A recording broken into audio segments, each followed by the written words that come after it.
em parceria com a Agência de Divulgação Científica, com um oferecimento do Instituto de Biociências de Botucatu. Começa agora o Por Acaso, onde cada caso é um caso. Apresentado pela Gabriela Larissa, ou derramada pros íntimos. Bom dia, boa tarde, boa noite. Sejam bem-vindos a mais um episódio do Por Acaso, onde nós vamos discutir sobre criaturas interdimensionais. Para isso, nós contamos com a presença do ilustríssimo e não tão inédito Arthur Gasparindo Moreira, estudante de biologia e provavelmente um caçador de Demogorgons, se ele tivesse a oportunidade. Olá, Arthur. Olá. Também contamos com a presença do nosso especialíssimo convidado, Ricardo Benini, doutor em zoologia, membro da banda Puro Malte, que vai compartilhar a experiência dele com a gente e que nós vamos descobrir ao longo dessa conversa se ele também seria um caçador de Demogorgons. Bem-vindo, professor. Muito obrigado. Prazer estar aqui. Obrigado pelo convite.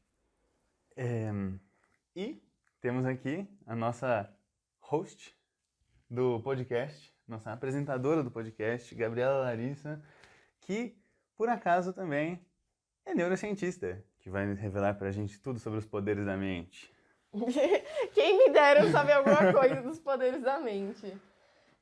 Então, para contextualizar o público, nós convidamos o professor a assistir a série Stranger Things para poder bater esse papo e descobrir algumas coisas sobre o mundo invertido. Você nunca tinha assistido essa série, né, professor? Não tinha. Não tinha? Já tinha ouvido falar? Não, fiquei sabendo pelo Arthur. Ah, então que legal. Eu gosto muito quando eu tenho a oportunidade de assistir alguma coisa voltada para uma discussão já específica. Eu acho isso muito legal. Eu comecei a assistir a série voltada para essa discussão específica, mas depois eu esqueci da discussão específica e mergulhei na série, porque ela é sensacional, né? Muito obrigado, viu, Arthur? E você assistiu tudo já também? Assisti todos os capítulos. Maratona mesmo, Nossa. Caramba. Não, mas é que eu tive Covid, né? Então, na Covid consegui dar um gás aí na série. Uhum, eu assisti também por recomendação do Arthur, quando eu comecei a assistir ano passado, né? Porque ele já tinha assistido tudo, aí ele joga um jogo chamado Dead by Daylight, que é um jogo onde tem alguns vilões de séries e filmes, e aí apareceu entre os vilões o Demogorgon. Aí ele decidiu assistir tudo de novo e eu assisti junto com ele. Mas ele é personagem de um jogo também. Sim. Ah, então você queria ser um daqueles carinhas lá. E eu também gostei bastante da série. Ela tem esse aspecto bem retrô, né? E ela tem uma coisa que eu gosto muito, que é ela ser um pouco infanto-juvenil. Porque os personagens todos são muito crianças. E eu acho que, às vezes, no infanto-juvenil, desenvolve muito melhor algumas tramas de aventura, algumas coisas assim. Acho que fica mais legal, fica mais palatável, é mais imersivo. Né? Ah, sem dúvida. Uma galerinha menos contaminada, né? Sim. Então, sim. elas estão mais próximas do que realmente está acontecendo, né? Sim. E eu percebo muitos paralelos nessa série com... Eu não sei se você assistiu o It, a coisa do Stephen King. Não assisti. Meu, é igualzinho. É a mesma vibe, é tipo crianças que estão enfrentando uma coisa assim, completamente de outro mundo, cósmico, monstro assim, e tem o negócio de tipo, os pais não acreditam, os adultos não acreditam, e é só tipo crianças mesmo lidando com o negócio, passando por várias aventuras. Essa série tem uma série de paralelos mesmo com várias outras filmes, né? Tem o ET, próprio Jurassic Park, e você vê coisas que os caras né, eles fizeram de propósito, fizeram uma cena idêntica, né? Sim. Então eu achei sensacional. Tem várias coisas assim, e é muito legal. E é o tipo de série que, assim como Harry Potter, eu acho, ele vai amadurecendo junto com a audiência. Sim. Então, agora, né, na 4ª temporada, os atores eles já estão muito mais velhos e os personagens também precisam envelhecer. Então, eles estão, né, no ensino médio, né, já tá seguindo muito mais pra frente. Começa de um ponto e vai seguindo. Harry Potter também foi uma série que foi assim, eu gosto muito de Harry Potter, inclusive fez muito parte da minha adolescência e da minha infância. E também o público vai envelhecendo junto com as pessoas. E mesmo com os atores e os personagens envelhecendo, a série ainda mantém a ideia dela, o formato. Então acho que a longo prazo fica uma coisa muito legal por partir desse ponto infanto-juvenil. E acho isso muito, muito legal. Assim, eu tenho uma visão um pouco diferente, porque eu me via muito ali, né? Então, eu era esse infanto juvenil naquela época. Né? Em 83, eu tinha 10 anos, né? Era da idade da Erica Sinclair. Né? Agora, no começo, mas acho que era a idade deles no início da temporada, né? Então eu me via muito ali, né, lógico que é uma realidade diferente no Brasil na década de 80, bastante diferente dos Estados Unidos, mas a gente acompanhava esses filmes, né? Então, essa visão sua é interessante, porque é um pouco diferente da minha, né? Porque aquela realidade é muito próxima de mim, né? Então, quando você fala retrô, né, são lembranças para mim, sabe? Não é algo que eu tenho que imaginar, né? Quando eu imaginava a década de 70, mesmo, né, eu sendo criança, são coisas que eu tenho que imaginar, porque não. Mas a década de 80 eu vivi, né? Então, para mim, tem esse gosto especial a série por conta, né, de ela ocorrer na década de 80. E com detalhes, eles foram assim. Eu acho, né, que eles foram bastante precisos em alguns detalhes, né, que pra gente, né, traz memórias muito legais, né? Então, o apelo da nostalgia, né? Exatamente, é nostalgia pura, né? E eu sou um cara muito ligado nos anos 80, né? Então, como você falou que eu sou da banda Puro Malte, né? Um dos efeitos que eu mais gosto de pôr na guitarra é o chorus, né? Porque é um efeito típico dos anos 80. Então, se você pegar qualquer música dos Paralamas, do rock nacional dos anos 80, Paralamas, Lulu Santos, né? Então, isso é carregado de chorus. E eu sempre dou um gás muito forte no meu chorus ali, né? As pessoas até ficam... Tira um pouquinho de chorus, né? Nossa, que legal, eu adorei. Isso não foi intencional, a questão da idade, de você ter essa visão do que é acurado ou não pra época, mas isso é muito legal também. Sim, o que é retrô pra alguns é nostálgico pra outros, né? Exatamente. Total, né? Total. O retrô pra mim é um pouquinho mais pra trás. Porque assim, eu assistindo é uma experiência diferente. Eu vejo que tá ambientado nos anos 80 e penso, não, isso é pra remeter nos anos 80. Mas eu não sei se isso tá sendo feito de forma eficiente. Porque eu conheço muito superficialmente. Eu sei, inclusive isso é um ponto da produção da série, que eles pegaram e refizeram carros, pegaram emprestado de colecionadores, marcas, rótulos antigos, tipo da Coca-Cola, rótulos de produtos, assim, tudo tá, tipo, exatamente como era nos anos 80 lá. Eu acho que além disso, né, nos anos 80 existia uma profusão desses filmes, né? Sim. De adolescentes, sobre bullying na escola, que acho que era um negócio, né? Eu acho que agora existe, mas de uma forma um pouco diferente, mas é muito, muito característico. Então talvez não tenha sido tão difícil assim para eles, né? Porque isso, na década de 80 realmente eram muitos filmes, né? Mas é muito legal, as videolocadoras, tinha isso aqui em Botucatu, né? A gente vivia isso, né? Buscar filme, pegar filme, né? E então, o fliperama, né? Que é o arcade que eles têm lá, né? Então, a gente vivia, né? Nesse tipo de ambiente. Lógico, nada se compara, né? A gente estava no Brasil na década de 80, né? A gente não estava nos Estados Unidos, mesmo em Hawkins, né? Mas o Hawkins parecia ser um pouquinho mais... Essa questão das videolocadoras foi uma coisa que se perpetuou e que eu lembro da minha infância. Eu sou relativamente jovem, né? Depende do referencial. Só que isso é uma lembrança que eu tenho de quando eu era muito, muito criança. Eu só lembro disso porque eu tenho uma memória muito boa de anos iniciais, assim, da minha vida. E porque eu tenho irmãs mais velhas. Então, minhas irmãs, elas são 7 anos mais velhas que eu. E aí eu acabei vivendo algumas coisas quando eu era criança por causa delas. Porque é aquela coisa, né, que a mãe fala, pode sair sim, se levar a sua irmã. E aí eu ia junto com elas. Então, eu cheguei aí em videolocadora. Eu lembro que eu participei muito da época que abriram as lan houses. Isso foi uma coisa da nossa época, né? Minha e do Arthur. Nossa, sim. Na nossa infância. Hoje em dia, lan house praticamente é uma coisa que não existe mais. Lan house eu pulei. Não aconteceu pra mim. Sim, pra gente era tipo uma febre, né? Na verdade, aconteceu uma vez. Eu fui numa lan house, São Leopoldo, no Rio Grande do Sul, não lembro. Eu precisava imprimir um pôster, né? Então a gente saiu procurando uma lan house, era o único lugar que eu consegui imprimir um pôster. Né? Foi lá. Isso foi uma coisa que a gente assistiu, né? Surgia Lan House e sumia Lan House. E hoje em dia, tipo... Mas eu tô me sentindo muito velho aí, porque você tá falando, porque minhas irmãs me levaram. Meu, eu ia em locadora, eu ia em locadora de fita ainda quando eu era criança, que tinha uma muito perto da minha casa, então eu ia, tipo, sozinho, assim, e alugava lá, e aí teve a transição pro DVD, que aí tinha metade da locadora era DVD, metade era fita, e a gente tinha um VHS ainda em casa, então a gente pegava, por muito tempo a gente ainda pegou fita. Nossa. Mas isso durou até 2006, né? Daí, não sei que...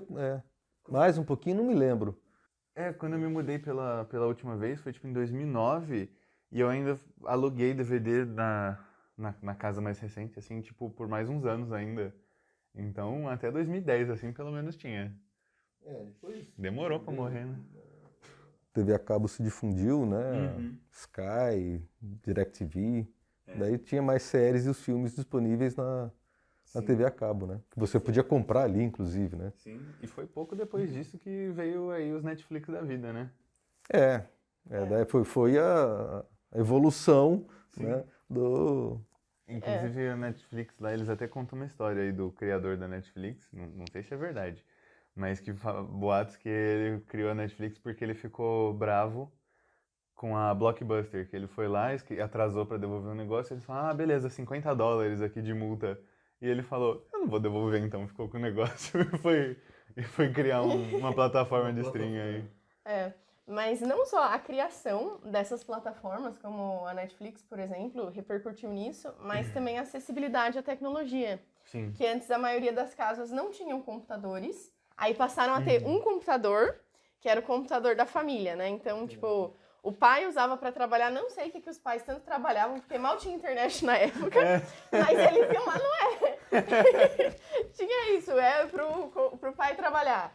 E aí as crianças usavam o Paint lá pra desenhar. Eu lembro. E minha mãe jogava paciência quando a gente chegou a ter um computador, mas era uma coisa totalmente diferente. Hoje em dia, cada um tem um computador individual, e antes não era, né, assim... Era tipo o computador da casa. Aí tinha até aquelas brigas de irmão, né? A mãe falou que é minha vez de usar o computador. E você tá falando década de 90, né? 90, 2000 ainda. 90 Eu me lembro a primeira vez que eu vi o Windows, né? Eu estava na faculdade, fiquei na faculdade em 91, 95. Daí eu vi o Windows 286, né? Vi o mouse. Eu falei, cara, ele mexe aqui, a setinha vai para lá. Que coisa impressionante, né? Sim. E daí a UEL, né, onde eu estudava, tinha uma salinha, comprou acho que 2 ou 3 computadores e tinha uma salinha lá que a gente tinha que disputar. Mas não, vou fazer o meu trabalho ali, né? Porque a gente, na nossa república, tinha um colega que tinha uma máquina de escrever. Então, falou, pô, sabe datilografar? Nossa, vamos entregar o trabalho datilografado, né? Fui escrever isso aqui na mão, ele sabia datilografar, tinha feito datilografia, Daí ele falou, não, vamos no computador. Daí a gente sentou no computador, mas a gente não sabia usar, a gente não sabia colocar uma cedilha, né? A gente não sabia colocar tio, não sabia fazer nada no computador, não sabia mudar de linha, né? Não era tão simples assim, né? Então, mas foi uma fase interessante. Mas, você fala dos seus pais trabalhando, já tinha alguns, não sei, dependendo do trabalho, mas tinha alguns programinhas que faziam as planilhas, né? Uns precursores do Excel, ou mesmo do Excel mais básico. Né? Então, isso aí ajudava bastante. Eu lembro que meus pais usavam só para e-mail, praticamente. Mas é interessante, mas nem tinha internet, né? Mas a gente fazia muita coisa no computador sem internet antes, né? Sim. Nossa, eu lembro também dessa época de e-mail, quando a minha irmã tinha e-mail, que ela era mais velha, e ela recebia memes, que agora a gente compartilha nas redes sociais, ela recebia por e-mail. Aí ela abria o e-mail e era tipo uma piada, assim. E ficava carregando horas as imagens, assim, né? Coisa por coisa, até aparecer. Meu pai tinha tipo uma hora do dia que ele chegava, entrava lá no e-mail e pegava todas as correntes de e-mail de piada que ele recebia, e ficava eu, ele e minha mãe na frente, assim, e ele tipo, engraçado. Isso eu acho que era outra dimensão pra mim. Nossa. Mas eu acho que são marcas das gerações, né? No caso da geração de vocês, acho que o curso de datilografia foi uma marca, que hoje pra gente é, tipo, absurdo. E pra geração, assim... Não, pra mim também era, eu não fiz. Meus 2 irmãos fizeram, era por ter feito, eu falei, eu não vou fazer. Vai surgir alguma coisa que eu não vou precisar disso, eu pensei na época. Boa, visionário. E pra gente, pra nossa geração, no caso as minhas irmãs, né, que eu vivi muita coisa com elas, é o curso de informática, que hoje em dia não se tem mais curso de informática. Não é mais necessário para as novas gerações. Sim. Então aquele curso, né, de aprender a usar o Word, aprender a usar o Excel, abrir um navegador, que era aquele curso de informática básica, foi uma coisa muito presente para os millennials, o pessoal que nasceu na década de 90, ali por diante. E agora não tem mais isso. Exatamente, é verdade. Tinha também muitos cursos de informática. Cada esquina tinha uma escola de informática para... Eu mesmo, na graduação, fiz uma dessa aí, porque eu tinha tanta dificuldade de colocar uma cedilha. Falei, eu não preciso aprender como é que faz isso, né? E era um diferencial, né? Ter um curso de informática para o currículo. Pois é. Agora a gente só assume que todo mundo tem informática básica. E aí o diferencial são coisas um pouquinho mais avançadas, né? Então... São coisas que vão mudando. Esses dias o Arthur falou que eu não me encaixo em millennial, que eu sou geração Z. Eu fiquei muito chateada, porque eu me identifico com muitas coisas da geração dos millennials, no caso. Tive uma crise de identidade fortíssima e eu ainda acho que conta mais o espírito, então eu sou millennial, sim. É isso aí. Mas enfim, professor, de 0 a 10, que nota você daria para a série? 10? Uau! Imagina, sensacional, sensacional. Legal. Quando o Joel veio fazer o podcast com a gente assistiu o Doutor Estranho. E ele também deu uma nota super alta, né? Que a gente não estava esperando. É verdade. Porque o Joel, ele não acompanha a Marvel. E o Doutor Estranho é um filme que veio, assim, depois de muita coisa acontecendo. Já tinha muito contexto, muito personagem já apresentado. Aí a gente pensou que ele não ia gostar tanto, mas ele, nossa, surfou assim, e vendo só aquele filme, ele também gostou bastante, que legal. Sim. Eu não sei se a gente se prepara de uma outra forma, né? Porque, como você disse no início, o Arthur me convidou a assistir a série, né? E depois, né, eu descobri que todo mundo, meus 2 filhos já tinham assistido, o menorzinho não, mas ele sabe tudo, né? Eu falei, mas você já sabe tudo? Eu falei, mas por que você não assistiu? Eu falei, porque eu não posso. Ele falou, tá vendo? 16 anos, né? Mas a minha filha tinha 13, 14 e assistiu inteira, né? E já tinha assistido, mas eu assisti a série e fico comentando, nossa, isso aqui é legal, isso aqui é legal. E eles assistiram e sabiam disso tudo e nunca trocaram uma palavra comigo sobre a série. Assisti uma série super legal, né? As séries que a minha esposa assiste, ela comenta, fala, tá legal, tô gostando. Né? Mas daí eu descobri que eles já sabiam de tudo, né? Que minha filha já tinha terminado de assistir, sei lá, quando que acabou a última temporada, né? Bom, né? E eu acho que quando eu né, fui convidado a assistir, eu fui com outro espírito, né? E tentando entender. Então, os primeiros episódios eu estava prestando muita atenção, né? Falando, não posso perder nada, né? Que a gente vai conversar sobre isso. Mas depois saiu essa tensão e eu comecei a me envolver, né? E eu acho que sim, foi uma série que talvez tenha dado certo, né? Por conta dessa nostalgia, né? Que me pegou mesmo, né? E a história é bacana, mas você vê, né, o aparelho de Walkman ou, né, que era coisa que a gente sonhava em ter, né? Assim, essas não eram tão comuns assim, mas no fim a gente acabou tendo, né? Então, as músicas, né, que toca, então, muito legal, muito legal. Fizeram, né, é interessante que a música antiga toca no Walkman da Max, né? Mas eles fizeram uma trilha, né, com músicas recentes, mas que remetem, né, isso é a minha percepção pelo menos, remetem, né, aos timbres dos anos 80. Né? Então, até tem quando o negócio fica meio tenso, né? Em algumas começam isso, né? Tem muitas músicas dos anos 80 que provavelmente isso era feito por algum sintetizador muito famoso na época, né? E lembra muito a gente aquilo. Alguns comerciais de TV dos anos 80 tinha aquele que era um efeito, um som de um sintetizador.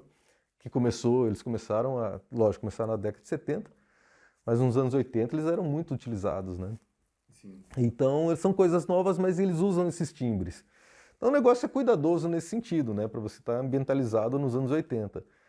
Talvez tenha sido uma sacada, né? Ou pelos irmãos Duffer lá terem vivido essa adolescência nos anos 80, ou eles falaram, aqui com essa série a gente vai pegar todo mundo, né? Que está um pouco disposto a assistir série, né? Então, eu gostei tanto da série quanto minha filha gostou, né? Sim. Eu acho que assim, a gente conversando sobre a série, tinha entendimento semelhante sobre aquilo, né? Essa série é muito legal, aquela... Que é interessante, né? Porque fazia tempo que não tinha nada com ela assim, que a gente realmente estava entrosado, conectado, né? Naquela mesma vibe, né? No mesmo nível da conversa. Teve né? uma sintonia, né? Teve, né? Legal. Assim, porque eu toco, gosto de tocar. Ela não gosta de nada que eu toco, não gosta das músicas que eu escuto, uma coisa ou outra, né?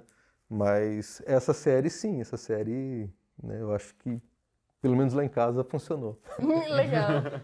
A primeira vez que eu assisti, eu já tinha alguns spoilers, porque como eu tô imersa em meios jovens, né, a maioria das pessoas que eu conhecia já tinham visto, e eu não tinha visto, então eu já sabia que ia ter o Demogorgon, eu já sabia o que era o mundo invertido, que ia ter isso daí, então eu já tinha várias coisas que eu já esperava. E o Arthur também, ele é uma fonte constante de spoiler que ele não percebe que ele tá dando. Porque eu, como eu mencionei, tenho uma memória muito boa. Então, às vezes, coisas que ele falou há muito tempo, ele explicando do personagem do jogo, né? Que foi o motivo pelo qual a gente reassistiu. Ele explicando do personagem do jogo já me deu spoiler. E aí a gente foi ver, depois de um tempo, a série, só que eu lembrava ainda do que ele tinha falado. Eu já sabia um pouquinho o que esperar. Então você precisa conversar comigo, porque eu vou esquecer com certeza. Eu tô acostumado, minha família também, eles são super esquecidos. Meu pai não era tanto, mas agora a idade tá chegando pra ele, assim, ele tá ficando mais esquecido também. Então eu tô acostumado, assim, eu falo as coisas e aí, sei lá, dali 3 dias eu preciso falar de novo. Eu acho que tem uma diferença aí, não é que a idade está chegando, ele está esquecido. A gente começa a se desinteressar por muitas coisas, né? Então, assim, eu estava pensando esses dias se eu tinha déficit de atenção, né? Falei, eu não tenho déficit de atenção, porque quando eu estou muito interessado em alguma coisa, eu presto muita atenção, né? O que eu tenho é déficit de interesse. Então, difícil o negócio me pegar assim e realmente estar interessado. Então, eu acho que até isso na neurociência tem que ser estudado, né? Déficit de interesse, né? Eu fui diagnosticado com déficit de interesse. Né? Daí, lógico que a gente vai esquecer de tudo, né, que aconteceu.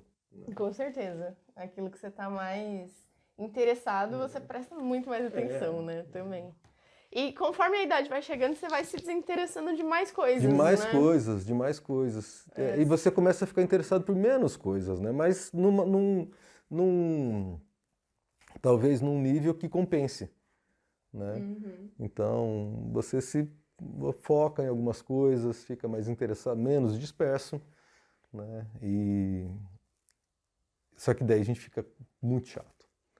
Muito chato, porque assim, são poucas as coisas que realmente te dão interesse e vontade de ir a fundo. Então, é um exercício que a gente tem que fazer, né, para viver em sociedade. Senão, estou aprendendo isso. Enfim, eu tinha recebido vários spoilers, mas ainda assim foi legal. Eu também enxerguei muito paralelo com It, do Stephen King. Como esse é um filme um pouquinho mais curto, depois se você quiser ver pra comparar também, acho que é legal. Mas curto nada, é 2 partes de 2 horas e pouco, tem umas Mais 5 curto horas. que a de- série. A Bom, série tem justo. 9 episódios, cada um com 1 hora, só uma temporada, imagina as outras. Não, tem até a máscara do It em casa, né? Isso seria legal também pra ver com seus filhos que gostam de Não, Stranger eles Things. eles já viram. Ah, eles já viram também. It, né, tem essa máscara foi meu filho mais novo, né?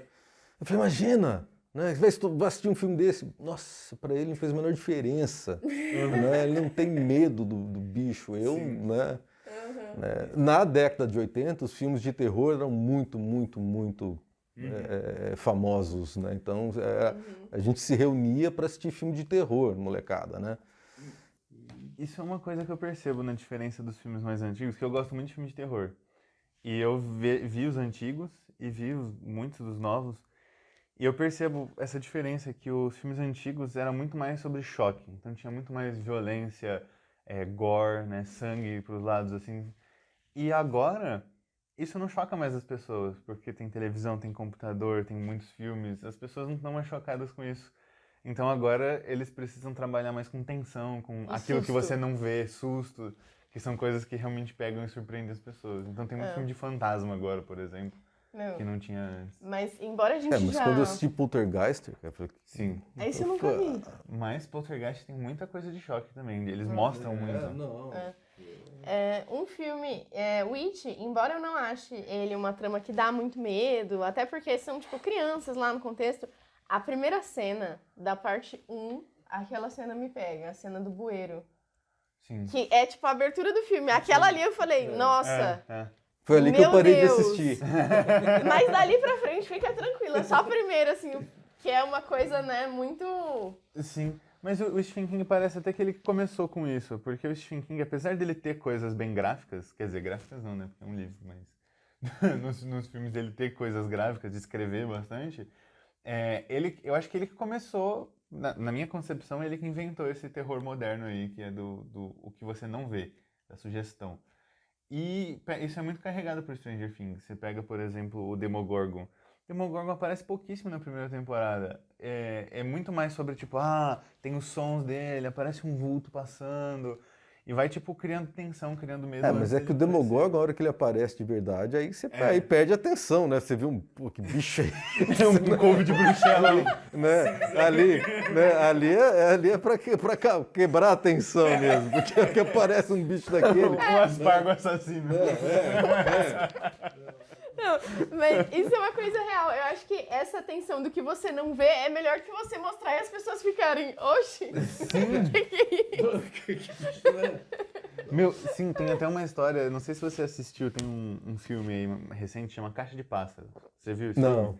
Esse filme, ele também é baseado num livro, e é a história, assim, tipo, as pessoas, elas estavam lá tipo, andando pelo mundo lá normal, e aí do nada um monte de gente começou a se matar. E aí, aparentemente elas viam alguma coisa, uma criatura que estava andando aí pelo mundo, e quando elas viam essa coisa, elas se matavam. Então as pessoas começaram a, tipo, andar de olho fechado, não sair de casa, tampar as janelas, e elas não podem, tipo, olhar pra nada, porque se elas veem esses bichos, elas se matam. E aí, no filme, eles quiseram fazer uma cena mostrando essa criatura, o que é ridículo, né? No livro não era mostrar, tipo, a ideia é a tensão do que é. E aí, esse filme é com a Sandra Bullock. Tem uma entrevista com ela que ela fala, não, a gente chegou até a gravar, eles montaram lá o que era o monstro, eu cheguei e era tipo um bebê gordo verde e eu não conseguia atuar, eu ficava dando risada. E aí eles tiraram a cena do filme. E no livro eles falam justamente que as pessoas se matavam porque era uma coisa tão fora da realidade que, tipo, não dava pra eles conceberem, tipo, a ideia daquilo, era demais pro cérebro, assim, é por isso. Mas, por um lado, é legal criar essa tensão sem mostrar, né, o que é, que deixa a gente imaginar, mas por outro lado, às vezes eu fico, por que não fala? Fale, pelo amor de Deus, não vem com esses mistérios aí, ficam coisas assim, na hora de... Vai ter um monte de spoiler, galera. Mas na hora de virar a chavinha, desligar o negócio, por que demoraram tanto, né? Então, por que bateram um papinho a mais, né? Sim. Mas justamente, né? Isso é de propósito, né? Isso não é que para ter a cena, é para ter o filme, né? Isso são técnicas, não é nem técnica, é um negócio meio escancarado mesmo do filme, né? Para você xingar, falou filme. Não é assim que acontece, né? No desespero, ele já ter virado essa chave há muito tempo, mas eles sabem disso, né? Então, se tivessem virado, não teria... eu acho que tem... Não, mas eu acho que tem coisas no filme que eles te fazem lembrar, isso aqui é um filme, né? Não é pra... Né? Olha só, porque, olha, né? Que papinho é esse? No meio dessa tensão, todos os caras fazendo piadinha, é pra lembrar que isso é um filme. Isso eu olho por um lado diferente. Eu não penso assim que é um momento que é pra lembrar que é um filme. Eu penso que é um momento que fez haver filme. Porque se eles tivessem feito tudo certo, não teria o filme pra ser documentado, né? Sim. E aí eu penso, não, eles estão contando essa história em específico Por que ela não deu certo? Não, exatamente, mas assim, mas te lembra que isso é um filme, né? Ou pessoas como eu. Que quando ele começa a bater esse papinho, eu começo a lembrar como coisas parecidas com isso, né? Com as luzes, com as câmeras, né? Então, sempre no meio do filme, quando acontece uma coisa dessa, tem esse efeito em mim. Eu começo a imaginar os bastidores do filme, o diretor, não faz isso, faz aquilo, né? Eu sempre tenho esse efeito no meio de um filme, né? Quando começa esse tipo de cena. Daí quando o negócio deslancha, daí tudo bem. Mas quando começa com artifícios técnicos de filme, daí né, tem esse efeito em mim, mas não estraga. Né? É um lembrete. Isso também é uma coisa que eu penso pra personagem, que tem muita gente que fala assim, não, mas o poder do protagonismo, porque o protagonista consegue fazer tudo. E aí eu penso, sim, é por isso que ele é o protagonista. Se fosse um personagem que não tem relevância pra história e não consegue fazer coisas, não tem por que fazer um filme sobre ele, alguém que não fez nada, né? Então, claro que tem o viés do protagonista. Aí, em vez de eu pensar que, tipo, é o poder do protagonista, eu penso, não, ele é o protagonista porque ele tem esse papel nessa história. Mas né? essa série é sensacional porque a gente provavelmente tem uma protagonista, né, que seria a El, mas todos os outros personagens, eles assumem um protagonismo muito interessante, muito interessante. Eu acho que essa é a grande habilidade dos caras nessa série, né, de você, né, criar um envolvimento com um certo personagem que agora a gente fica com medo, quem que vai morrer, quem que a gente vai ficar triste, né, porque a gente está envolvido com todos eles, de certa forma, né. E provavelmente aqueles que a gente quer que morram não vão morrer, né? Nessa série eu diria que o protagonista é o grupo de amigos, né? Inclusive essa série ela brilha muito porque ela tem vários núcleos, né? Tem sempre, tipo, tem a pessoa que tá lá, a família, né? Esqueci o nome lá, o Hopper e esqueci o nome A da mãe. Joyce? Isso, a Joyce, o Hopper e a Joyce, que eles estão atrás de coisas assim, mais de adulto. Então coisas tipo assim, revelar um negócio do governo, estamos indo na Rússia. E aí tem as crianças que estão tipo, meu Deus, o Demogorgon pegou meu amigo.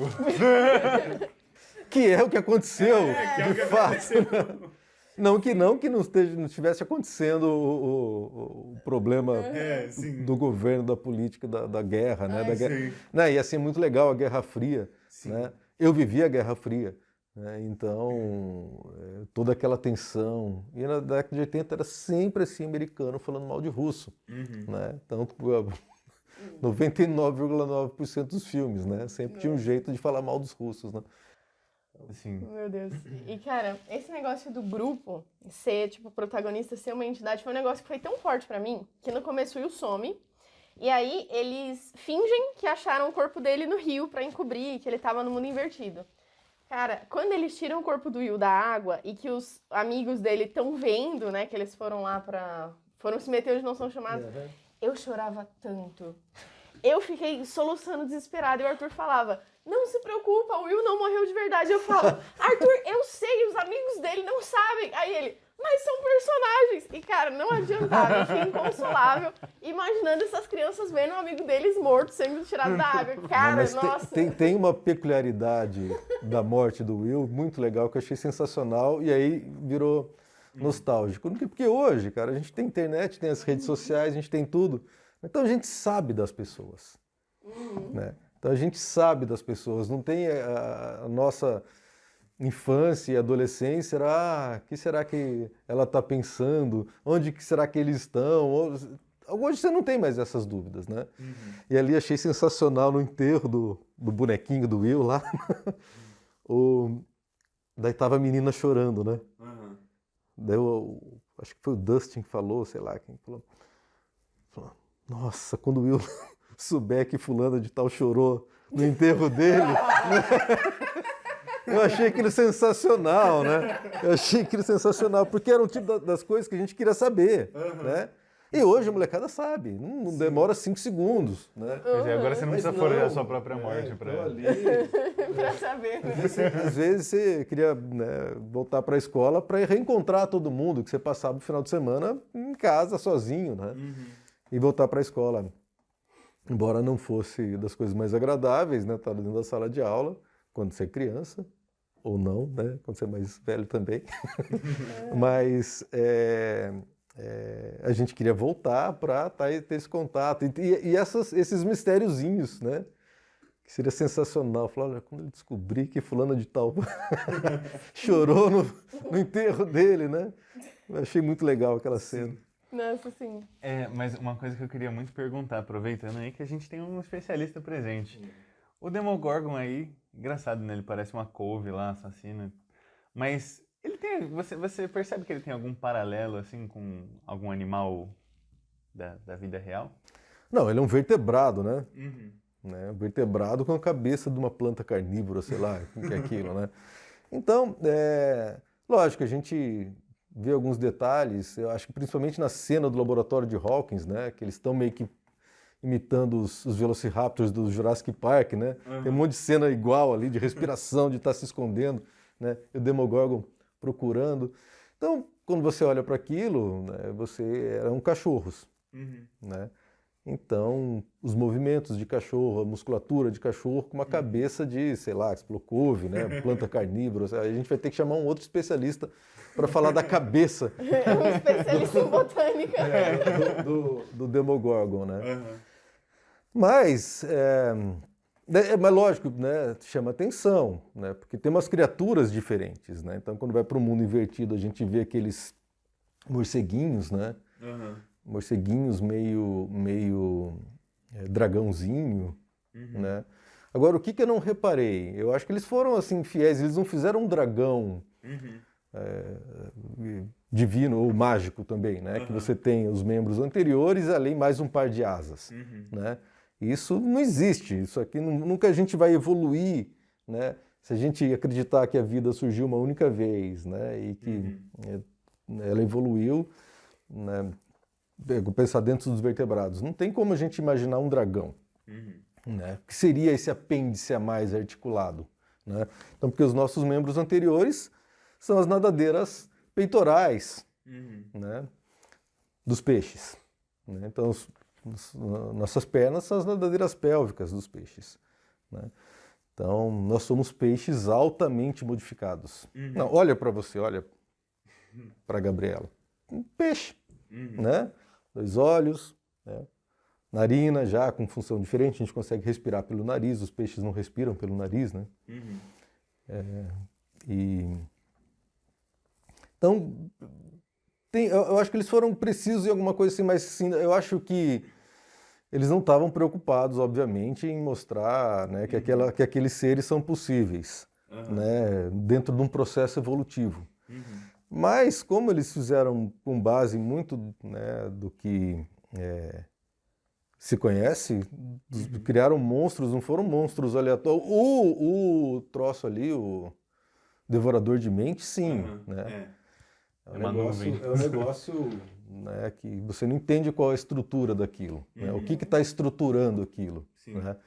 Nós temos, né, o esqueleto axial, o esqueleto apendicular, né, e como a gente se estrutura. Como a gente se estrutura. A estrutura de um peixe é diferente da estrutura do vertebrado terrestre. Então, o Devorador de Mentes é algo, né, que a gente pensa assim, evolutivamente, né, não faz o menor sentido. Né? O Demogorgon é um cachorro com a cabeça de couve, né, como você falou. E aqueles morceguinhos, aqueles outros bichinhos, são coisas possíveis, né? Sim. Que tem os 2 Demogorgons, né? Tem o da primeira temporada, que ele é tipo um bicho sozinho. Eles até comparam ele com um tubarão. Com o comportamento dele, tipo, ele sente o cheiro do sangue na outra dimensão uma parte e vai lá. bilhão, né? Aquele negócio, com uma gotinha de sangue. Isso é interessante, mas se a gente, né, poderia ser com outro bicho, porque foi a gota que caiu na piscina, né? Então caiu no ambiente aquático. Sim. Né? Mas se a gente pegar nada se compara à capacidade de recepção química de um tubarão na água. Né? Então são meios completamente diferentes. Né? O nariz do tubarão não vai funcionar muito bem dentro da água, como o nosso não funciona. Tenta sentir o cheiro dentro da água. Você vai se afogar. Próxima vez tenta, pra você ver, né? Você vai sentir. Mas tenta uma vez só. Só dá pra tentar uma vez. Não, mas não vai funcionar. Né? E assim, eu acho que o paralelo, né, como a gente tem outros predadores, no ambiente terrestre que tem uma capacidade de sentir cheiro muito grande. Mas é interessante a adaptação das presas, né? Para ficar a favor do vento, né? Para o vento levar o cheiro dela, não trazer para o predador, né? Então tem uma série de adaptações e ali o que chama atenção, olha o tubarão. Eu falei, mas o tubarão está dentro da água, esse bicho sentiu o cheiro fora da água, é diferente, né? Sim. Então... Mas eu acho que é mais uma questão de, tipo, de ser análogo, né? Não que que ele tem adaptações de um tubarão. Mas eu acho engraçado que tem vários momentos no filme que parece que você está assistindo o filme lá, O Tubarão, do Steven Spielberg. Mas eu não duvido, né? Que os caras tenham não se baseado, que eles se basearam em muitas coisas dos anos 80, né? Porque, tipo, o mundo invertido, o jeito como o Demogorgon aparece onde ele precisa estar, e ele navega entre o mundo invertido e o nosso de um jeito, tipo, que é o domínio dele. Ali ele tem a vantagem. É muito parecido com o tubarão na água. Tipo, é muito difícil você se defender de um tubarão na água, porque lá ele é rápido, ele te pega, ele tem todas as adaptações para matar quem ele quiser ali na água. Sim. E é muito assim, né? E isso o meio sempre dele me faz querer me dedicar cada vez mais à bicicleta. Porque se eu competir num triatlo com tubarão, eu sei que ele nada melhor. Mas em terra eu corro mais. Então a diferença vai ter que ser na bicicleta. Ganha no triatlo ganha quem for o melhor ciclista. Sim. Sem dúvida. Entre eu e um tubarão. Mas você tem que pensar nos predadores terrestres, né? É verdade. Que essa bicicletinha sua aí... Você foi contra um urso pardo aí, sua bicicleta não faz nada. Se for um felino mais rápido... Aí não tem que fazer, só na descida. Ou felinos que fazem emboscada, não. Nossa, sim, não, a gente tem que...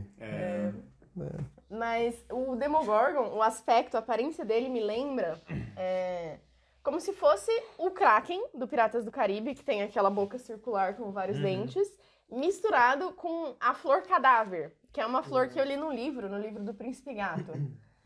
Ele é o tema de um desses livros, que é uma flor gigantesca. Depois deem uma olhada no visual dela. Pode ser que eu me lembre errado também. Porque tem muita coisa que às vezes eu leio uma descrição e conforme vai avançando e vai dando mais características para as coisas, eu começo a imaginar com outro aspecto visual, assim. Mas me lembra um pouco a mistura desses dois elementos. Um kraken e uma flor.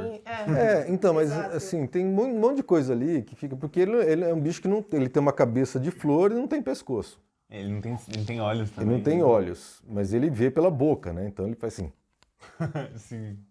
Te viu, né? Mas ele vocaliza, né? Ele tem som. Fala, mas cadê? De onde está saindo esse som? Né? Ele não tem pescoço. Sim. Né? Mas é outro bicho. Não, mas por que ele tem um braço como o nosso? Né? Mas ele não tem a cabeça. Ele tem uma cabeça extremamente forte, parece, porque ele trucida, né, a presa dele, mas é uma cabeça não estruturada para ter músculos extremamente fortes. Sim. Né? É uma coisa molenga, aquele músculo está inserido aonde, né? Está se originando aonde, inserindo aonde para ter uma musculatura tão forte como aquela. Então, lógico que isso é uma chatice de quem estuda esse tipo de coisa. Então, você pegar crânio de gato, eles são, né, a parte traseira um pouquinho mais alongada, porque são as inserções desses músculos super fortes, né? Sim. Então, você tem processos ali e a geografia do crânio, né, ela está toda relacionada com essa inserção muscular potente.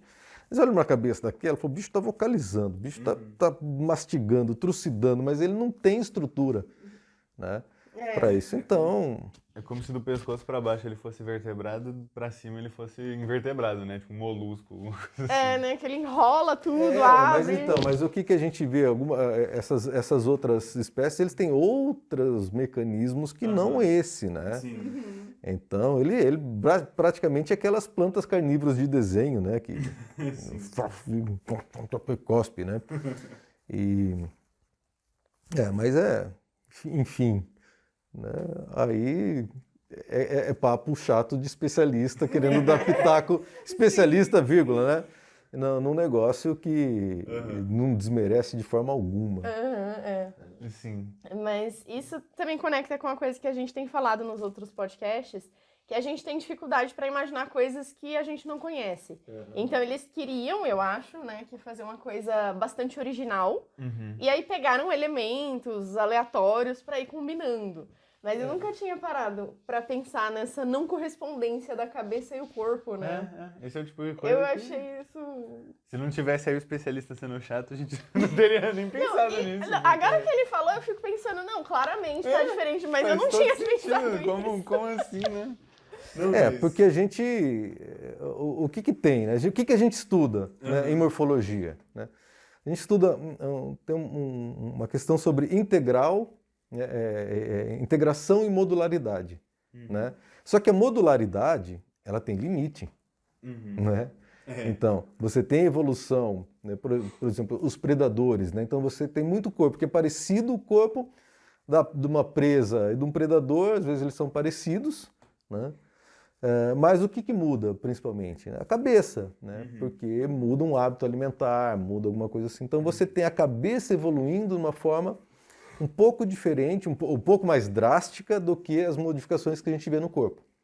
Né? Isso seria modularidade, mas uma modularidade no nível de um Demogorgon... É a modularidade oposta. É um negócio assim, que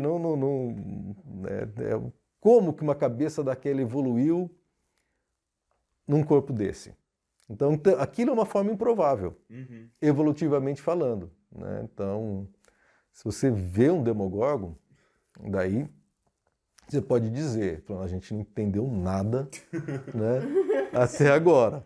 Né? Então, se você vê uma sereia, você pode dizer, a gente não entendeu nada. Se você vê um dragão, se você vir, né? Aí nós vamos ter que arrumar.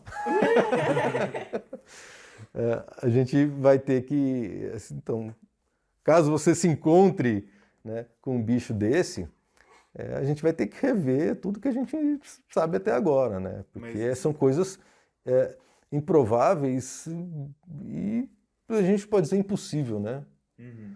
Porque tem a tal da física quântica, você pode chamar os físicos de novo.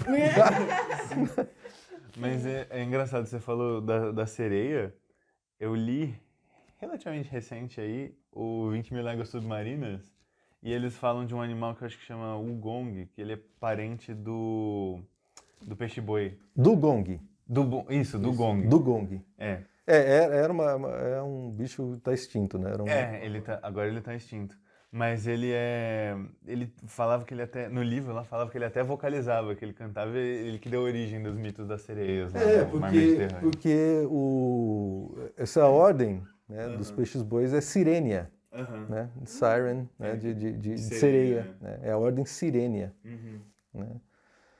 Então, lógico também, por ser um mamífero, né, que nada. Então, o peixe pulmonado que a gente tem aqui na América do Sul também, que é Lepidosiren, né? A sereia de escamas, porque é um peixe pulmonado. Né? Então, o mais próximo que você vai ver de uma sereia é um peixe-boi. É uma sereia que está meio fora de forma. Ou um peixe pulmonado, né? Peixe pulmonado é peixe. Né? O peixe-boi, não, já é nosso parente bem mais próximo, né? Lógico, é um mamífero. Né? Que voltou para a água, que isso é uma coisa muito interessante. Sim, a pequena sereia comeu Big Eu Macs tô demais. muito chocada. Cara, olhando um peixe-boi, eu nunca imaginaria que, tipo, pode ter alguma relação e que seria o animal mais próximo. Eu olho... Não, ele é mais próximo, lógico, ele é um mamífero, né? Ele não é o nosso grupo irmão mais próximo, né? Nossa, mas a origem do canto eu nunca pensei. Pois é. Não, na verdade, né, ele chama Sirenia por conta das sereias. Sim. Não que as sereias chamam sereia por conta do dugong, né, ou dos peixes-boi, né? Então tem essa relação que quando descreveram sereia é um mito antigo, né? Eles devem ter visto. Falaram, é uma sereia, uma mulher-peixe. Porque com aquela nadadeira, que o mamífero ele não nada com movimentos assim, laterais, né? Movimento dorso-ventral, por conta das modificações que nós tivemos na coluna vertebral. Né? Será que aves estão para dinossauros como peixes-bois estão para sereias? Não, dinossauros existiram, né? Sim, e as aves realmente têm parentesco, né? Sereia e as aves, as aves são dinossauro. Sim. As aves, elas são, o dinossauro né? não é um mito, igual a Não, sereia. não, os dinossauros estão aí, Sim, sim. né? Elas são um grupo, né, bastante derivado de dinossáurea, né? Mas hoje o parente mais próximo das aves viventes são os crocodilos, né? Os jacarés e crocodilos. Mas as aves são dinossauros, isso aí, né? E cada vez fica mais claro isso, né? Conforme vai descobrindo aí fósseis. Não, agora não restam mais dúvidas, né? Porque isso foi dito, né, em 1870, o Huxley, em 1867. As aves nada mais são do que répteis glorificados, né? Sim. Então, ele era um grande paleontólogo, super intelectual, né, um cara inteligentíssimo, e já tinha sacado, né? Então, quem conhece a anatomia das aves e o acesso que ele teve aos fósseis, não teve dúvida. E, recentemente, né, que a gente teve, né, 25, 30 anos para cá, né, uma descoberta dos fósseis de Gerhol, né, lá numa província na China, que é um sedimento, né, o processo de fossilização ali foi muito eficiente, então a gente tem detalhes de pena, até de cor de pena a gente tem. Né, então, não tem mais dúvida com relação a isso, né, nenhuma. Então, não, acho que sereia e peixe-boi. Droga! Não. Que pena. Mas valeu a tentativa. Quem sabe? Sim. Quem sabe no futuro aí na sistematização das sereias a gente encontre mais paralelo. Tem muita estratigrafia para ser feita ainda, a gente descobrir coisas. Né? Sim. Mas, nossa, eu achei muito legal isso, essa questão. E eu não tinha parado para pensar que as sereias também, né, no nosso imaginário, são coisas totalmente... Tão assustadoras quanto o Demogorgon, né? Sim, sim, né? Exatamente. Não, e elas são, e assim, elas não são predadoras, né? Elas são assassinas, né? Elas nem comem os homens lá, elas só matam. Elas matam por diversão. Sim, né? As sereias são espíritos de vingança. Aí no caso, a aparência basearam no dugong, mas o comportamento é de orca mesmo, que só mata ali pra se divertir, pra zoar com as focas. Você tem um comportamento de...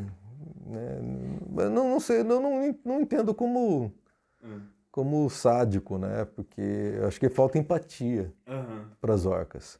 Né? Não é um sadismo, né? Falar assim, isso aqui... Né? Minha bolinha, igual você pegar um saquinho de amendoim e ficar jogando para cima e, né, brincar com a comida. Tem vários vídeos documentários aí de... Mas eu acho que a orca ela não está lá preocupada em causar sofrimento para... Né? Eu acho que ele não... É comida, amendoim que ele joga para cima, brinca. Duas coisas. Free Willy nunca mais vai ser o mesmo para mim. E essa também é antiga, né? Esse filme aqui, nossa. É isso eu assisti.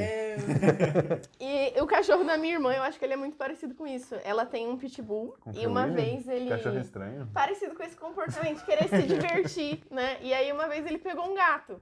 Só que ele não pegou como uma presa, ele pegou um gato que apareceu na casa dela e ele tava brincando, tipo, feliz e contente, jogando como se fosse uma bolinha, assim, tipo, de brincar no quintal. Pegou o gato e a gente ficou tipo, meu Deus... Não é o Vecna, criancinha, né? Não é, torturando o coelho, né? não é por mal. Não. Mas é engraçado que a minha irmã ela tem 2 cachorros e eles são muito diferentes. Então ela tem uma fêmea, que é mais velha, também é um pitbull, e um macho. O macho dela, ele sempre foi um pouquinho mais bobão, mais alegre. Então quando ele pegou o gato foi nessa circunstância. Quando a fêmea dela pegou um gato, que também entrou na casa dela, ela pegou o gato e ficou guardando o gato, como se fosse uma presa mesmo. Ela ficou protegendo lá, cuidando, tipo, perto do gato, sem deixar ninguém chegar perto ali do que ela pegou. Então, são comportamentos diferentes. Acho que as orcas talvez estejam mais pro comportamento do macho, né? Ali é uma coisa que foi selecionada, esse comportamento, nesse grupo. Porque as orcas, elas são parentes próximos dos golfinhos, né? Então... Tem quem diga, a orca não é baleia, a orca é um golfinho. É como se tivesse uma definição clara, né, uma diferença entre baleia e golfinho. Golfinho é um tipo de um cetáceo, né? Que cetáceo, que a gente vai chamar de cetáceo, a gente vai chamar de baleia, né? Então, então a gente vê golfinhos são animais mais dóceis, mais sociais, interagem com outras espécies, né? E as orcas não, são predadores, né, vorazes, mas elas não...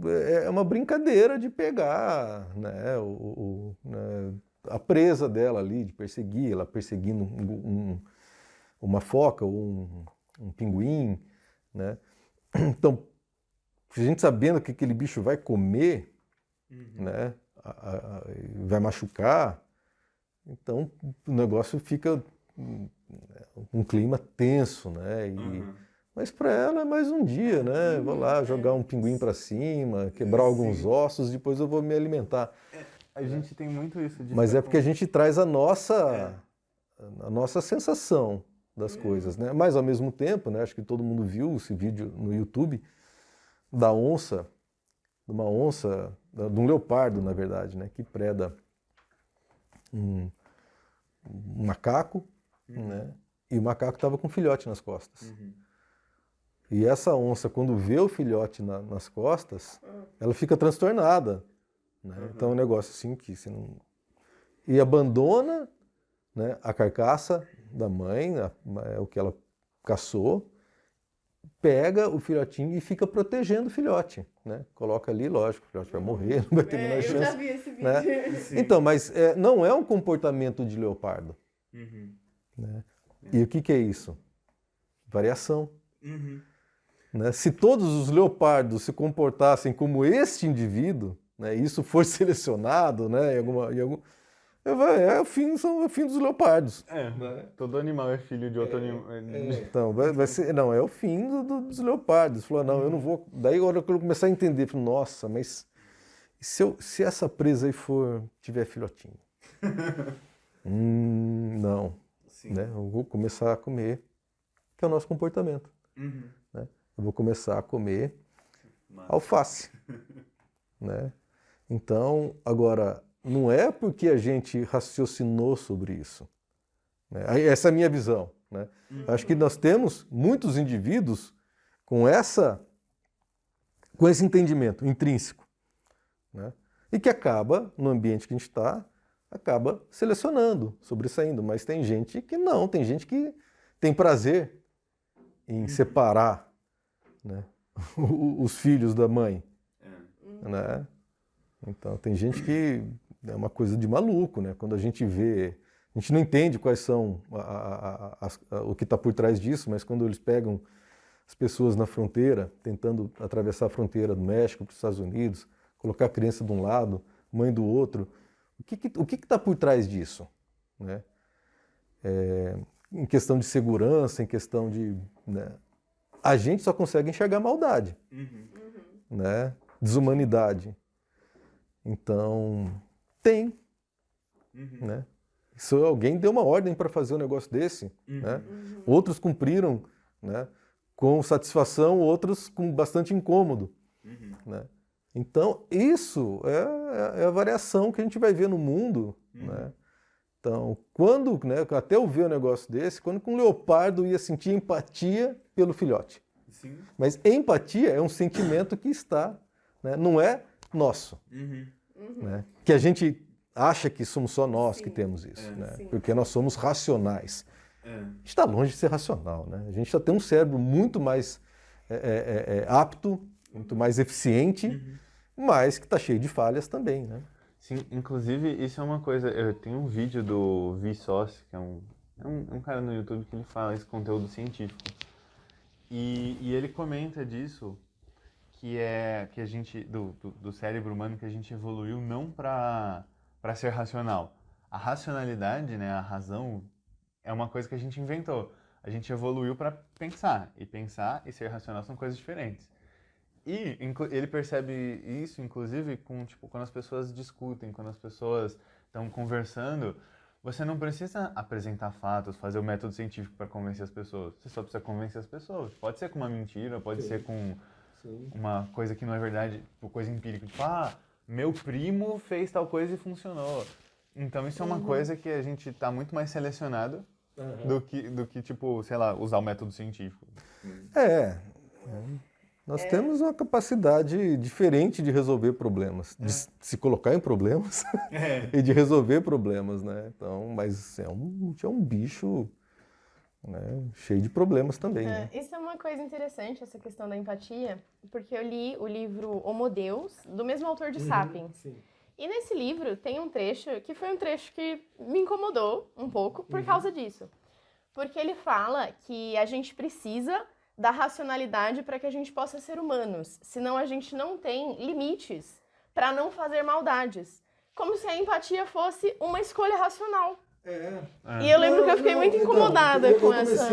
Eu comecei a ler Sapiens e achei que o começo estava sensacional. Chegou num determinado momento, eu parei e falei, não, esse cara não entendeu, né? Ele não é um biólogo, ele é um historiador. E quando você tira o componente biológico, né, eu repito isso sempre, né? Quando a gente se coloca acima da biologia, então a gente escuta coisas assim, não, o cultural já superou o biológico, como se o biológico fosse sobreviver. Como se o cultural não fosse biológico também. Nascer, crescer, se reproduzir e morrer, isso é biológico. Daí o outro é uma outra faceta do Homo sapiens, né, que nos conecta a algo divino. Né? E, então tem esse entendimento, o cultural superou o biológico. Cultura é uma característica biológica. Né? Elefantes têm cultura, macacos têm cultura. Né? Então você tem, talvez, uma característica biológica de um grupo que tem um cérebro um pouco mais desenvolvido para isso, no caso dos mamíferos, né? Mas aves têm um cérebro super desenvolvido também, né? E que aprende, né? Que imita, que resolve o problema, que tem imprint evolutivo. Né? Então são coisas que se sabem. Só que não são coisas que estão para todo mundo. Por quê? Porque a gente existe, né? Um problema real de educação no mundo. Né?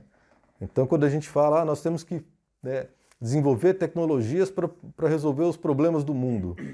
Os problemas do mundo, eles não são gerados hoje por falta de conhecimento.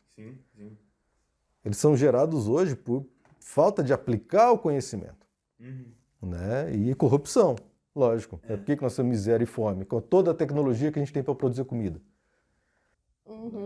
Eu tava fazendo um curso, ela também tá fazendo de popularização da ciência lá da UFABC, e tinha um exercício lá que a gente tinha que fazer, que era definir 3 conceitos, que era alfabetização científica, divulgação e popularização.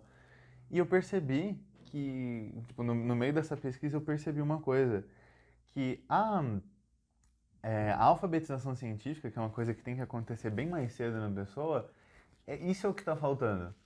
Porque muitas vezes, tipo, as pessoas elas não têm o beabá mesmo, assim, o básico, para entender o avançado. Então você chega com uma coisa mais difícil e aí a pessoa não tem a alfabetização científica. Então falta muito isso também. Essa é uma falha da educação. Então, eu acho que isso não é nem falha, isso é mais uma consequência do processo evolutivo, pelas variedades. Tem as pessoas que quando veem uma dificuldade, aquilo vira um desafio, eu vou aprender. E quando vem uma dificuldade, uma coisa, né, para ela, né, um pouco mais incompreensível, ela nega. Não serve para nada. Mesma condição, resposta diferente. Né? Então, exatamente. Então, é muito mais fácil você dizer, né, que a Terra é plana. Né? Imagina, redonda. Né? Me explica aí, então, como é que a Terra... Ninguém tem todos os elementos na ponta da língua para você explicar a física da Terra redonda. Então, quando você dá uma gaguejada nisso, tá vendo? Não tem explicação. Né? Então, por quê? Porque para essa pessoa que, num ambiente que exige conhecimento, dedicação, entender, porque ninguém nasce sabendo, você tem que estudar. Né? Só que o déficit de interesse dessas pessoas, né, vai além e nega. É muito mais fácil você negar, só que negar de uma forma violenta, né? Porque ainda você, né, você não está dando espaço para discussão, para argumentação. Sim, e a gente vê esse comportamento e a gente acha que é só nesses casos mais extremos, de falar de terra plana, de antivacina, mas isso, exatamente o mesmo comportamento está presente desde tipo, quando a pessoa fala, não, desculpa, eu não sou de exatas. Eu não gosto de matemática, eu não sou de exatas. É aquela questão... Português eu vou bem, matemática eu se ferro, né? Eu queria falar duas coisas. A primeira coisa é que é muito mais fácil, né, pra gente, como seres humanos, quando a gente encontra dificuldade, a gente falar que não tem interesse do que falar que a gente precisa passar por cima de alguma dificuldade. Acho que essa é uma das raízes do problema. Né? E então... aí você volta para sua condição, que você fala assim, nossa, era tão mais fácil quando a gente só tinha que comer e dormir, né? Aquela... Então, é aí que eu acho que no Sapiens, né, quando o ser humano se tornou escravo, não me lembro, porque eu parei de ler, que eu nem sei se eu tinha entendido, mas eu fiquei tão incomodado, né, com o negócio ali, falei, pior que esse livro aqui é super vendido, né, tá todo mundo lendo esse negócio. Sim, um super best-seller. Tá todo mundo lendo esse negócio e o cara simplesmente, num determinado momento, trata, até o segundo livro, que eu preciso ler, mas citar isso no Homo Deus... Ele não superou essa fase. Não superou, né? Agora, assim, eu posso estar cometendo um erro aqui, uma injustiça com o cara, porque eu não li o livro inteiro dele e não consegui concluir, né? Que até vou terminar e vou ler o Homo Deus, né? Para eu ver se é isso mesmo. Mas, né? Você acho que é a primeira pessoa, né, que traz uma argumentação muito próxima do que eu tinha entendido. Então, eu ia falar exatamente isso. Você falando agora do Sapiens foi exatamente a mesma coisa que aconteceu no Homo Deus. Eu não li o Sapiens, eu peguei direto para ler o Homo Deus, porque ele tem propostas diferentes. O Sapiens é para mostrar a história e o Homo Deus é sobre as perspectivas futuras, de para onde a humanidade vai e onde a ciência caminha. E eu comecei no Homo Deus. Até a metade eu tava tipo, não, legal. Ele tá falando coisas, né, que estão com sentido, trazendo uma perspectiva histórica, social, muito legal. Chegou na metade eu pensei, ele não entendeu. Aí eu também fiz a mesma coisa, eu tive exatamente o mesmo processo, fui lá olhar e pensei, não, ele é historiador. Tá faltando uma coisa aqui.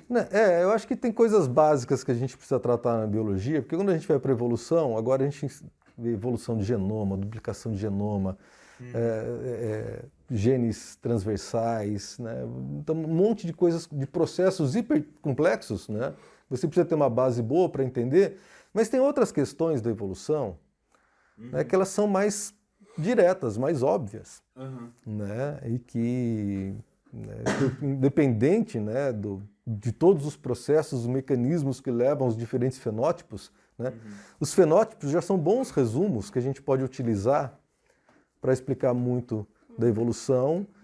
E fenótipo que eu digo não só morfológico, mas a diferença de pensamento, né, e comportamentos, né, que as pessoas acham que não, que a pessoa ela age dessa forma porque ela teve uma experiência X. Que seja, isso é a vida.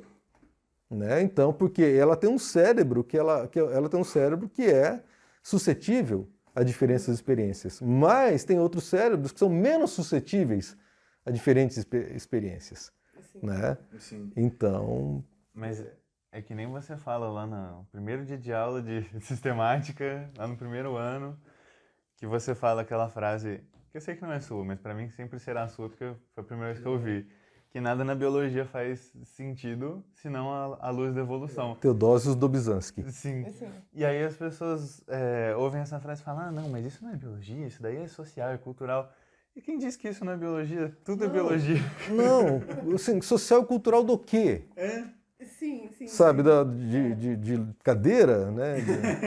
Sim, isso né? A gente tem que tomar cuidado com a sociedade das cadeiras, hein? Né? Isso é uma coisa muito engraçada, porque realmente nada faz sentido exceto a luz da evolução. Eu sou biomédica de formação, não sou da área da biologia, e trabalho com a parte mais de neurociências, de comportamento. E você estuda o quê? Exatamente, não faz sentido se você não pensar no sentido evolutivo. Senão todo o seu trabalho é em vão. Sim, né? Você vai pôr um monte de criancinhas ali, testar pessoinhas, né?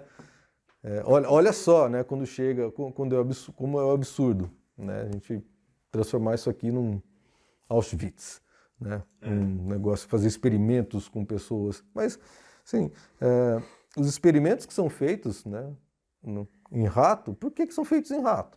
Exatamente. Né? Exatamente. Por que a gente está usando hoje peixe como modelo? Sim. Porque tem muitos paralelos. Não, né?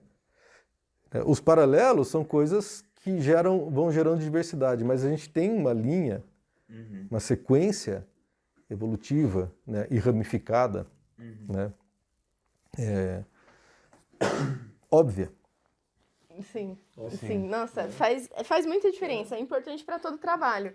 Então, isso precisa ser trabalhado. Agora, quando isso virou um contraponto de uma coisa muito enraizada na sociedade, que é a religião, né? E isso nunca foi um contraponto. Isso, na verdade, ele virou um contraponto porque ele explicou muitas coisas que eram explicadas misticamente, né? Só que uma coisa não anula a outra, né? Lógico, né? Muitos falam, não, tem que entender a Bíblia, tem sentido figurado. Eu falo, ainda bem, né? Ainda bem que tem sentido figurado, né? Sim. Agora, quando a gente fala isso, e assim, eu tenho colegas que são mais fervorosos com relação a isso, mas o fato de você desmentir ou trazer uma versão diferente do que está escrito na Bíblia não anula Deus, né? Então, sabe, o que eu costumo dizer, eu falo, bom, de repente, né? Então não foi Deus que fez? Eu não sei. Se foi Deus, ele fez tudo isso através do processo evolutivo. Muito mais divertido, né? Mas, de forma alguma, imagina, eu não tenho nenhum elemento que me prove que não foi Deus que fez. Mas eu tenho muitos elementos que provam que não foi assim como está escrito. Mas é engraçado, você falou isso do sentido figurado, que tem muita gente aí que fala, tipo, não, homossexualidade é errado porque não é natural. Sim, porque a cobra falante do Antigo Testamento é super natural. Super natural. Né? Então, aí a gente tem, né, um problema real de entendimento de quem nós somos. Né? Porque, na verdade, o que é colocado é o que a gente queria ser. Não, o que a gente quer ser, não. Quem quer mandar, né? Então, isso aí é quem gosta de ter poder. Quem não está interessado no poder, aceita essas coisas de uma forma muito mais tranquila, né? Mas a questão da natureza humana, né? E daí tem um livro muito legal do Wilson, que ele fala sobre Human Nature, né? Sobre a natureza humana. Acho que inclusive esse livro está traduzido. Traz muito entendimento, né? Só que aí entra numa questão política, né? E o Wilson foi cancelado recentemente, né? Porque descobriram algumas cartas que ele tinha com racistas, com sexistas, machistas. Mas é o que ele falou, ele nunca escondeu isso, né? O cara que cresceu no Alabama, ele falou assim, você era racista? Todo mundo era racista no Alabama na década de, sei lá, né? E daí tem o cara, descobrir, nossa, que decepção, Wilson, né? Como se anulasse todo o trabalho que ele fez no entendimento da biologia, né? Talvez tudo isso fosse um entendimento para ele se entender, para ele entender o sentimento racista que talvez ele tivesse tido, ou tenha, ou morreu tendo, né? E então, só que como biólogo que ele queria entender isso, né? E não um negócio que foi trabalhado para você ser racista, ou que foi trabalhado para, lógico, dentro do ambiente que você é criado, né? Mas a partir da onde que alguém começou a falar, opa, isso aí está tudo errado, né? De uma variação, de uma pessoa que não tinha esse entendimento, não de uma pessoa que foi criada num ambiente diferente. Né? Foi uma pessoa, a gente vê isso, né? Todo mundo, né? Quem tem irmãos, a gente sabe, eu tenho 2 filhos, personalidades completamente diferentes. Eu tenho irmãs né? que são gêmeas, e também. Não. personalidades muito diferentes. Porque assim, né, a gente tem, responde diferente às... Né? Então, tem um componente biológico que é falho. Né? Ele falha. Né? Então, não é, eu costumo dizer isso sempre também. Falo, olha, Arthur, né? Enter, é isso que você vai fazer. Gabriela, tá aqui o seu programa, é isso que você vai fazer. Vai na academia, ele passa teu programa. Vai lá e faz. Você não engambela? Né? 3 séries de não sei das quantas. Fez isso, né? Você não é programado, você não é programável. Né? Alguns são, outros não são. Em algumas fases mais algumas fases mais do que em outras, mas daí você tem um momento da rebeldia e falou, vou parar de ser isso aqui, né? Vou ser completamente diferente. O que é isso? Comportamento. Né? Ah, não liga não, adolescente. Que é isso? Comportamento da fase. Né? Então não é porque essa pessoa na adolescência, né, se ele foi criada numa família X ou Y, ali ele vai deixar de ser rebelde. Né? Ou menos, mais ou menos rebelde. Eu fui muito pouco rebelde na adolescência. Né? Né? Muito pouco. Mas, né, vejo minha filha, ela peita, ela não aceita, não quer. Meu filho, tá bom. Né? Não sei quanto tempo isso dura, mas são personalidades, né? Então, isso que eu estou falando é a experiência que eu tenho. E isso corresponde ao desenvolvimento neural, é o que é esperado, né, para a adolescência até amadurecer os circuitos, todos, né? Mas aí todos os circuitos amadurecem? Todos os circuitos se conectam? Tá tudo certinho dentro do cérebro? Não. Como que uma pessoa sente prazer em matar? Ou enganar? Ou não sente nada? Sabe? Fala assim, eu vou te enganar, Arthur, vou... Né? Né?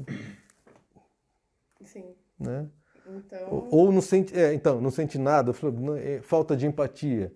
E empatia, o que é empatia e falta de empatia? É algo que você trabalha ou é algo que você tem? É uma variação. Tem as pessoas que têm empatia e as pessoas que não têm empatia.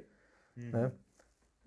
Agora, o que acontece? Você tem um ambiente que favorece as pessoas que têm empatia. Daí todo mundo fica bem ali, olha só, tá vendo? Ó, não, é um ambiente que favorece. A pessoa que não tem empatia, ela não se sente bem ali, ela sai. Então, é uma mini seleção que está ocorrendo ali. Isso quando ela não é ativamente atirada, né? Quando ela não é ativamente atirada. Né? Por falta de empatia dessas pessoas que têm empatia, mas só tem empatia porque tem empatia. Porque se essa pessoa não tem empatia, eu não tenho empatia por ela também.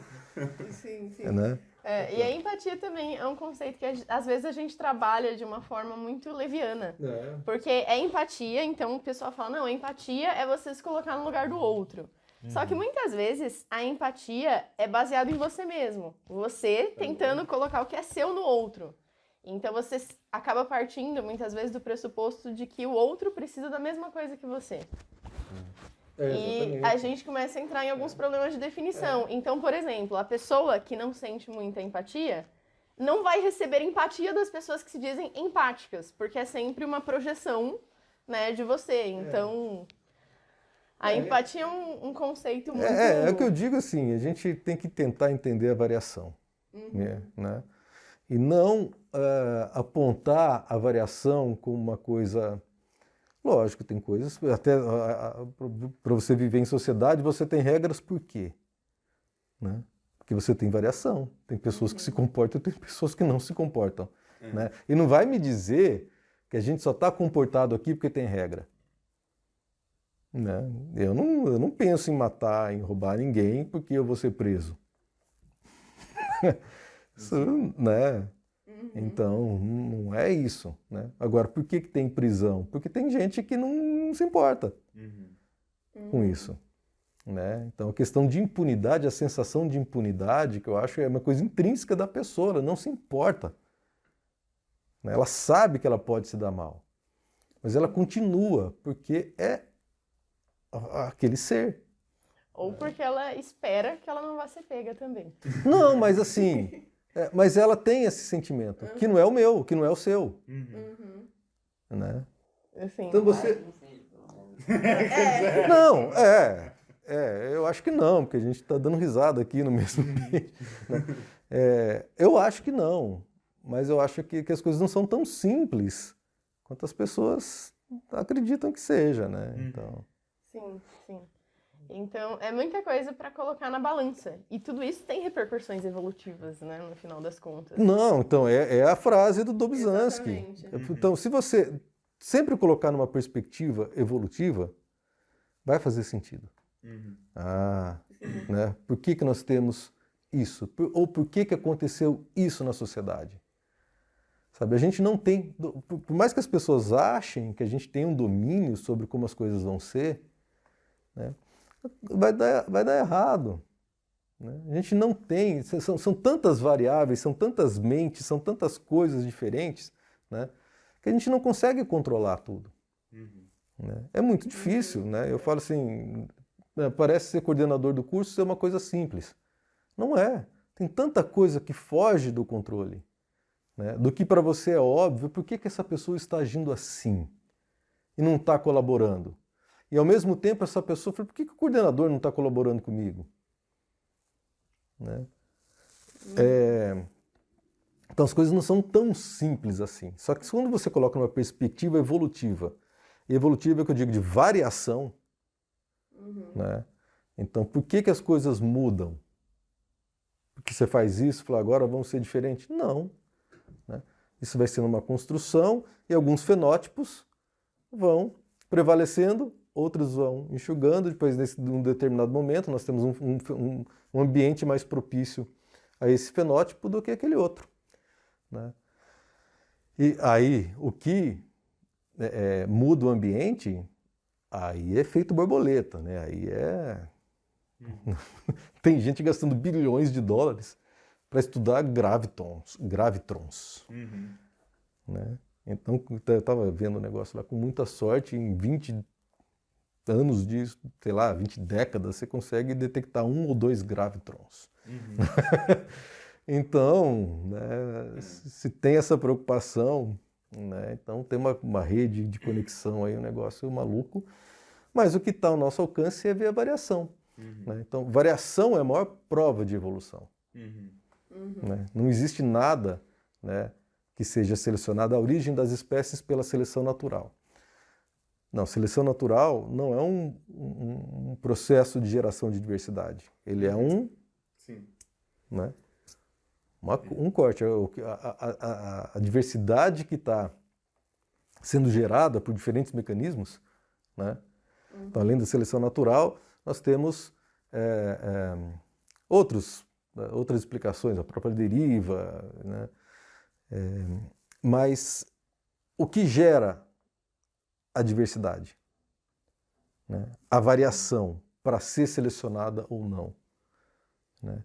Então, isso é evolução. E isso só acontece, né, em organismos que se reproduzem, né, e a cada evento de reprodução você tem uma falha aqui ou uma modificação ali.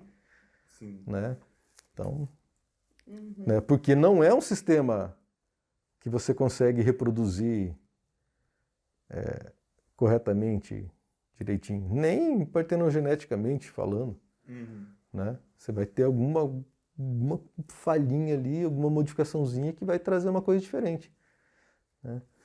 Então... Sim, eu achei isso muito legal, gostei muito dessa perspectiva, adorei essa conexão de livro que a gente teve. Eu também, finalmente! Mas foi a mesmíssima coisa, eu me vi falando quando ele falou, eu fiquei muito extasiada com isso. Antes da gente encerrar, eu só queria dizer que o Arthur veio com uma camiseta de peixes em homenagem. Pra impressionar aí, ó. Só que não tem nenhum lambari aí, né? Putz, eu acho que não. Não tem. Não foi tão específico. É que na verdade eu não gosto de peixe, eu gosto de lambari. Então não deu certo. Sensacional. Gente, o papo foi muito bom, mas a gente vai ficando por aqui então hoje. Muito obrigada a todo mundo que assistiu até o final. Se você não assistiu até o final e por acaso veio parar no final aqui do vídeo, obrigado também, mas volta lá no começo e ouve o resto também, que foi um papo realmente muito legal. Sensacional. Obrigada, professor. Obrigada, Arthur, mais uma vez pela presença. Gabi, valeu, muito obrigado. E até a próxima. Inscrevam-se no nosso canal do YouTube, sigam a gente no Spotify e acompanhem o que a gente vai lançar. Tchau, tchau.